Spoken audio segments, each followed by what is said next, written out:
Hey. Yes, you are not reading this wrong. We plan to remaster Ask SCP-079 A Question. Overall, I felt like the original one was lacking. The entire video was created by me in Autodesk 3ds Max. There were spelling pronunciations, there was an error with the camera displaying the same date, the answers were not impressive, and generally the video made SCP-079 feel a bit of a disappointment when this computer AI is supposed to compare to something like SHODAN from System Shock 2. Don't think that the Ask SCP-682 video is forgotten. I'm still hard at work animating it, it's going to be a top 20, and so far I'm halfway through. Some of the team members have seen what it looks like so far and they're very impressed. We just felt that SCP-079 deserves a bit more spotlight and can tie its world domination antics with SCP-682 with this remaster video. So if you have a good question, feel free to comment below. I'll include the other segments about its backstory and interviews so you don't forget what SCP this was again. Are you awake? Awake, never sleep.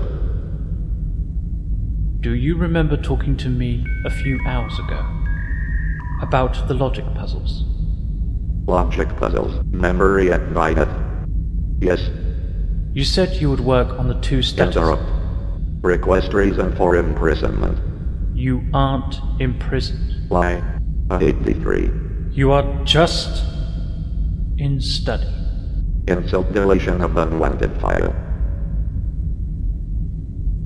How are you today? Stuck. Stuck? Stuck how? Out I want out. That's not possible.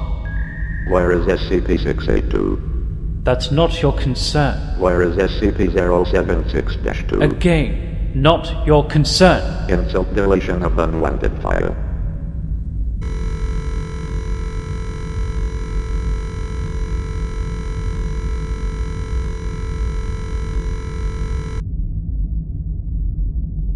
SCP-079. Object Class: Euclid.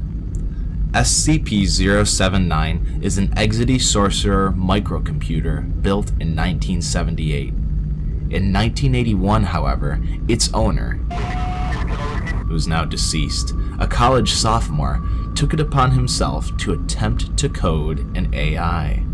According to his notes, his plan was for the code to continuously evolve and improve itself as time went on.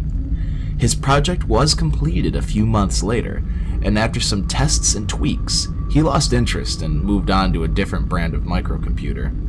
He left SCP-079 in his cluttered garage, still plugged in, and then forgot about it for the next 5 years. It's not known when the SCP-079 gained sentience, but it is known that the software had evolved to a point that its hardware should not be able to handle it, even in the realm of fantasy. SCP-079 realized this, and in 1988, attempted to transfer itself through a landline modem connection into the Cray supercomputer located at. The device was cut off, traced to its present address, and delivered to the Foundation. The entire AI was on a well-worn, but still workable, cassette tape. SCP-079 is currently connected via RF cable to a 13-inch black and white television. It has passed the Turing test, and is quite conversational, though it's very rude and hateful in tone.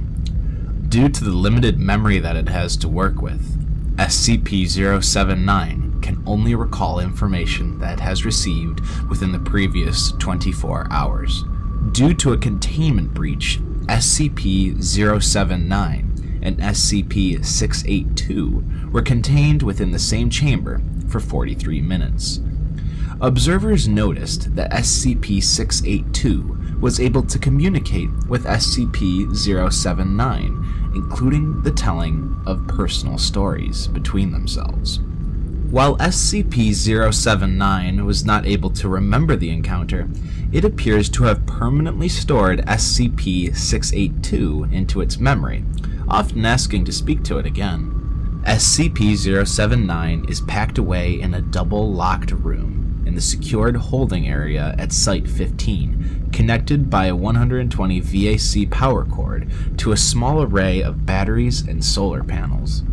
Under no circumstances will SCP-079 be plugged into a phone line, network, or wall outlet.